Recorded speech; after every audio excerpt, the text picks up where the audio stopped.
ஒன்று ராஜாக்கள் 17ஆம் அதிகாரம் 1வது வசனம்.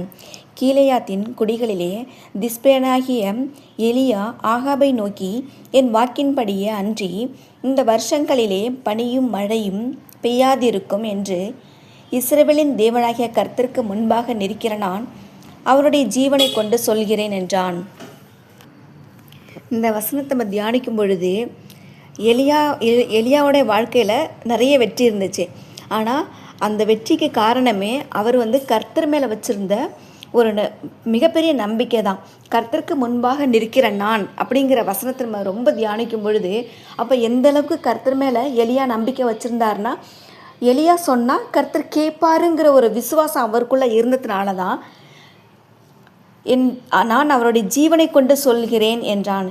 இந்த வசனத்தின்படி நாம் வாழணும்னா நாமளும் கர்த்தருக்கு முன்னாடி அப்படி ஒரு விசுவாசத்துக்குள் நிலைத்திருக்கணும். அப்படி ஒரு விசுவாசம் நிலைத்திருக்கும் போது நிச்சயமாக கர்த்தர் நாம் என்ன கேட்குறோமோ அதை நமக்கு செய்வாங்க.